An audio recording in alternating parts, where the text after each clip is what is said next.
The underlying theme or the overarching energy that you received. So 10 of Pentacles, upright. The 10 of Pentacles is a card that represents like familial wealth, generational wealth. And there's a difference between rich and being wealthy. I forget which comedian said it. Rich is having everything you want. Wealthy is making sure your great-great-great-great-grandbabies have everything they want. It was either Chris Rock or Cat Williams. I can't remember which comedian it was, but credit due to who that thought belongs to, even though I can't remember right now because it's 5:30 in the morning. But this is a family on the park enjoying the fruits of their labor and the riches that are at their, the riches that they have to expend. It's the older generation. There's a younger generation. There's animals in the picture. The Pentacles represent Earth sign energy, and you, Taurus, are an Earth sign. The Earth signs are Taurus, Virgo, and Capricorn. Now, the 10 up top for me represents the 10th house on the astrological wheel, and that is the Capricorn-ruled house of your career, your status, your reputation. It deals with destiny, and it also deals with authorities. Now, this can be authority figures in your world, the authorities like law officers, or authorities in their field like an expert, say a doctor or a lawyer. But the underlying theme or the overarching energy of the mid-month is you're feeling wealthy. And wealthy doesn't necessarily mean having a bunch of money in your pocket. It can mean that you're feeling blessed because your family is around you, that you are enjoying the holiday season with your family. Could be that money's on your mind because you know that shopping's going to start up soon. I'll be completely honest with y'all. Since I had the house fire, I haven't celebrated Christmas. I haven't had the expendable funds. And that's not me trying to get somebody to feel sorry for me. It's just the reality of my truth. I've not decorated. I've not went shopping. I've not done any of that.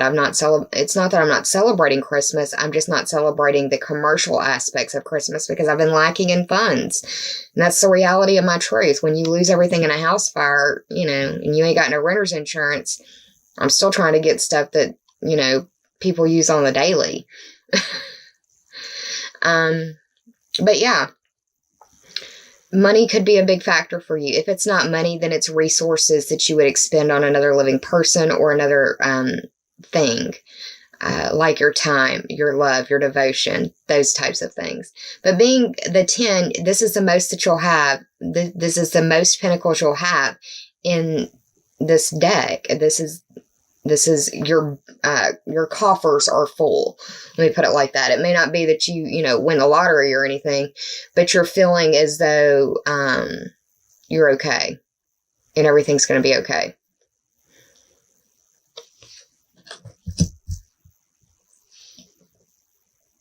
You aren't having any 10th house energy, astrologically speaking, but you're having a lot around it. 9th, 10th, and 11th. So, 8th, 9th, and 11th. You don't really have a lot of 10th house energy, but, the first card, or the present situation that I pulled for you, is the Sun card, and it's a major arcana. This is the 19th card of the major arcana. 1 + 9 is 10. Speaking again to that Capricorn ruled house of your career, status, reputation, authorities, and dealing with destiny. William Shakespeare said, all the world is a stage, and I consider the 10th house the stage that you approach the world on and how the world knows you. Pardon me. Let me hold this up right. The Sun card represents the Sun. The Sun for you right now is in the 7th house and will move into the 8th house on the 21st or 22nd of the month. The Sun is the ruling luminary of Leo, so you may be dealing with a Leo. The fact that it's in reverse, you may be dealing with an angry Leo or a depressed Leo, which is kind of, I don't know, it's hard to find a depressed Leo, but someone who isn't feeling well, someone who isn't operating from their highest energy field, I guess would be a good way to put it.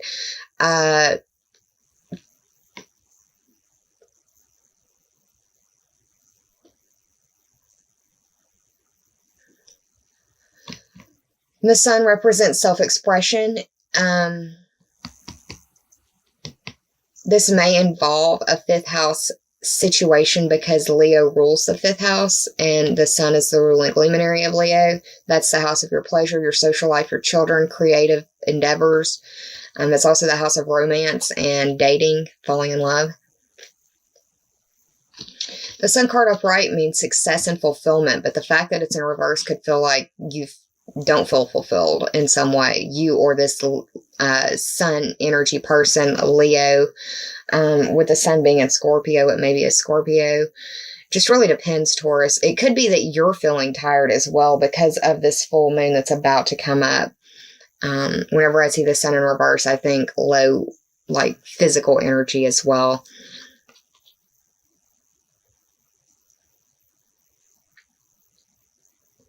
It could feel like the sun is setting in your 10th house too, on your career, your status, your reputation, or dealing with authorities and destiny.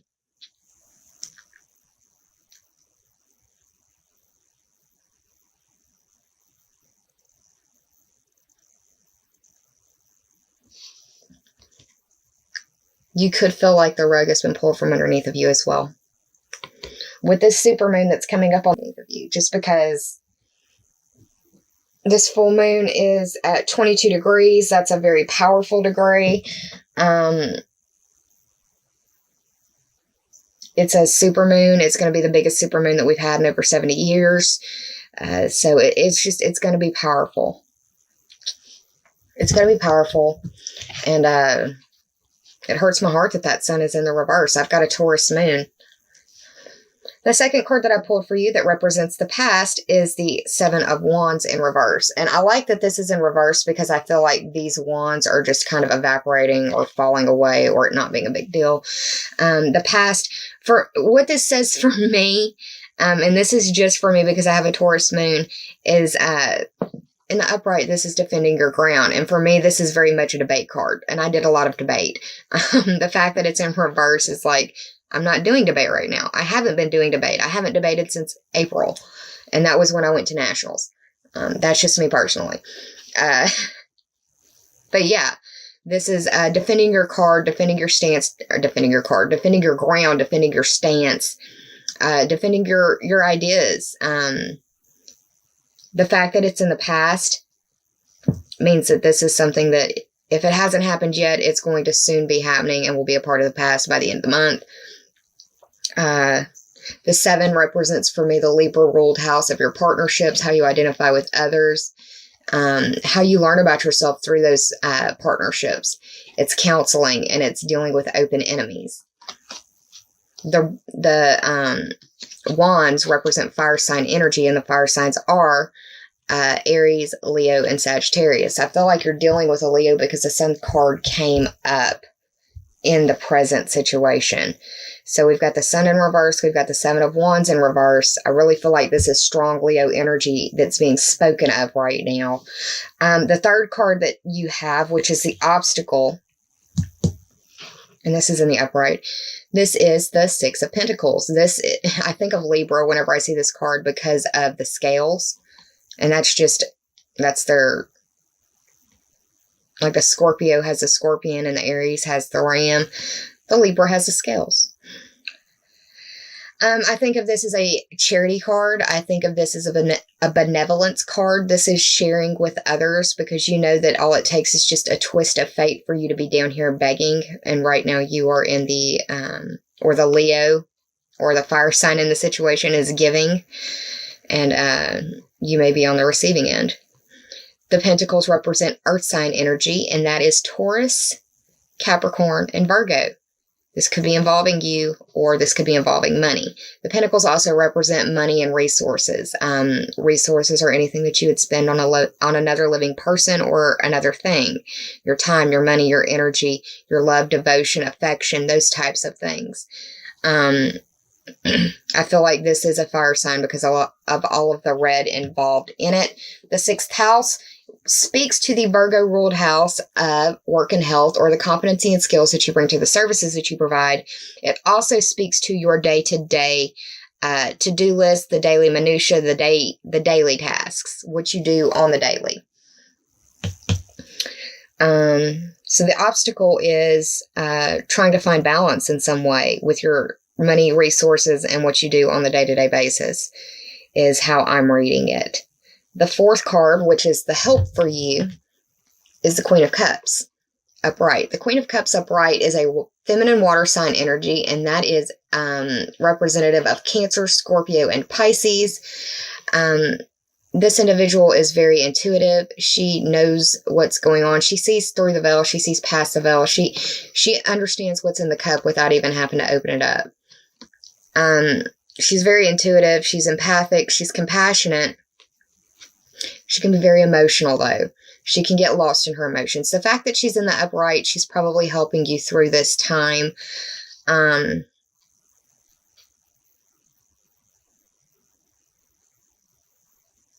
She could be reflecting on her own experiences, trying to help you through this period.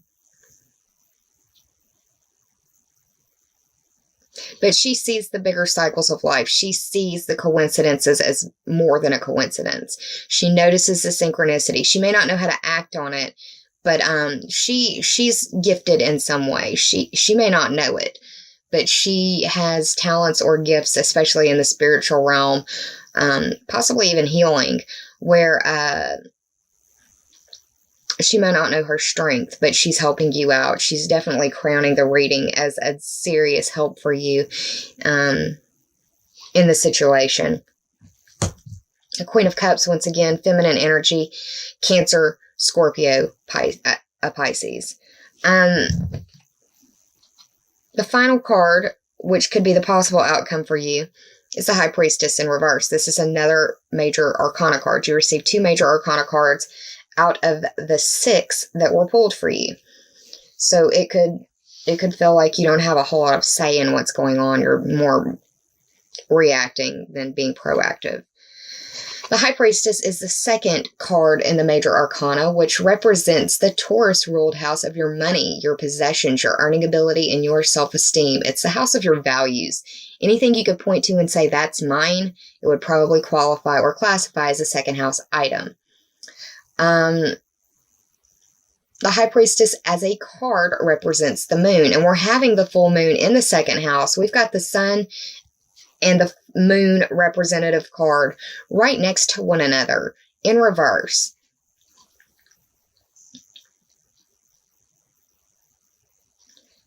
Whatever it is that goes on this month could feel like it's damn near an eclipse for you. It's that transformative. And I say that because of the way this is laid out. You have a lot of you've got the present, the past, and the possible outcome in the reverse, and everything else is upright. So you've got the obstacles in the upright, and the help is in the upright, and the underlying theme is in the upright. The underlying theme being the 10 of Pentacles. Even though you're going through difficult times, you're going to find that buried treasure that I was talking about in the November video, where I read the Sabian symbol for the full moon. Because this is the Taurus video, I'll do it again. It reads, a jewelry shop filled with valuable gems. And being in the 1st house, it's like you may find buried treasure right under your nose. And it could be involving this Queen of Cups helping you find that buried treasure, either within you or the circumstance. If it's not the Queen of Cups, it could be the Leo energy or the Sun energy. I really feel like it's a Leo because of the representation of the Sun and the red right here. But the High Priestess sees between the veil even more so than the Queen of Cups. The fact that she's in reverse could be that you aren't following your intuition. It could be that that you are repressing your emotions, or possibly keeping a secret, or someone is keeping a secret around you, or that you're just not acknowledging your feelings in the situation. It really depends on each personal Taurus out there. We all have different charts. The thing that I would tell you to do because of this full moon occurring in the first house, and I just had an Aries full moon. I'm an Aries sun, I'm a Taurus moon, and a Scorpio riser. So I've been dealing with this kind of extreme energy here recently. Allow yourself time during the full moon to feel. If you need to cry, cry. If you need to feel comfortable, get in a hot bath, wear your onesie, whatever it is you need to do. But allow yourself to feel comfortable. That's the best thing you can do as a Taurus. We're about the physical plane. We're about feeling good. Comfort foods. Things that make you feel good. Sensuality. Touch. Feel. Smell. We're very in our senses. So anything you can do to help cushion the blow from this fallout of the full moon would be smart for you. So, I did the tarot total. We had the 10 of Pentacles. We had the 6 of Pentacles. We had the 7 of Wands. We had the Sun, which is 19. And we had the High Priestess, which is 2. That totaled up to be 44. 4 plus 4 is 8. And that is the Scorpio ruled house of other people's money, regeneration, transformation, metamorphosis. It's the house of sexuality and instincts. It's also the house of life, death, and rebirth. In a very few small situations, there could be inheritance coming. There could be insurance payments coming, something to that effect. And I have a feeling that if you're dealing with somebody who has some Scorpio in them, they may have been getting messages, whether they notice them as messages or just see it as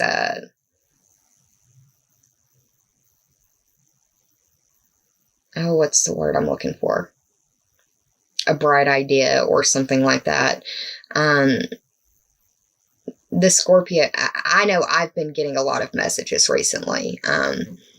And some there's been nothing I can do about. It's just, I'm having to learn how to deal with messages that I get that there is absolutely nothing I can do about. And that's difficult for me because I'm a fixer. So yeah, 8th house, Scorpio. The sun is in, well, your 8th house, Taurus, is Sagittarius. That's the zodiac sign for the 8th. But Scorpio rules the 8th. Yeah, that's what I've got for that. Let me see. Your first oracle card is self-initiation. This could be a self-start point.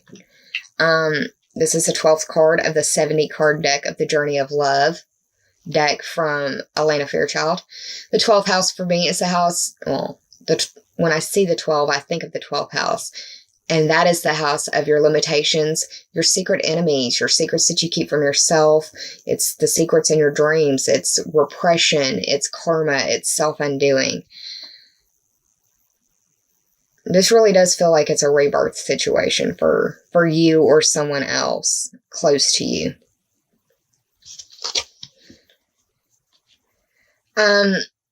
You've encountered many teachers on your path. And these don't necessarily have to be like higher education teachers. People who come into your friends can be a teacher. But these interactions, some have come and gone quickly, but you feel the lessons that they've left on your life path, even if they've already moved on to somewhere else. But the biggest message that you can get from this card is that the biggest teacher in your life is life and love itself. Love of life. This is a very fiery card. Very fiery.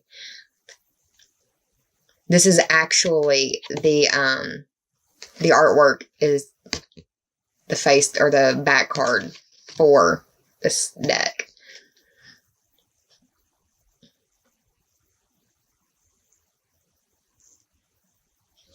And don't be afraid to be your own teacher. Don't be afraid to learn on your own. Don't be afraid of solo studies. I've embraced solo study for the last 2 years, just studying astrology on my own. The second card that you received is the Cosmic Butterfly. And whenever I think or see butterflies, the very first thing I think of is the 8th house because of that transformation, metamorphosis type energy. This is the 36th card of the Sacred Rebels, of the Journey of Love Oracle deck. I say Sacred Rebels sometimes, but this is the Journey of Love.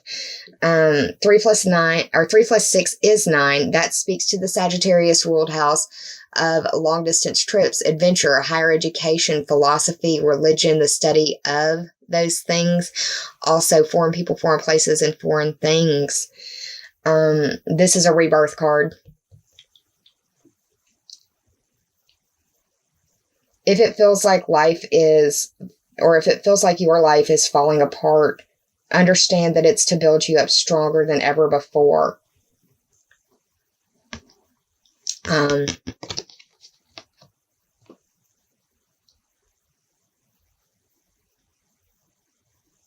I love the sunrise in the background.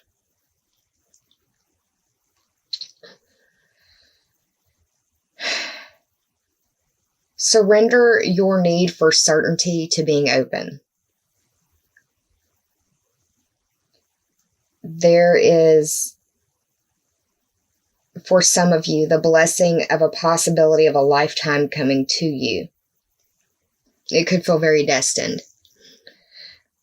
But the overall energy of this card is that you need to embrace life and relish in your enlightened path. Taurus, it's going to be emotional for you in the mid-month. It's just the way that it is. Breathe, baby, breathe. Employ your self-care measures. Be kind to yourself and others because we're all going through very specific trials in our world that some of us may never speak about to another living soul. Also, I'll be around in December for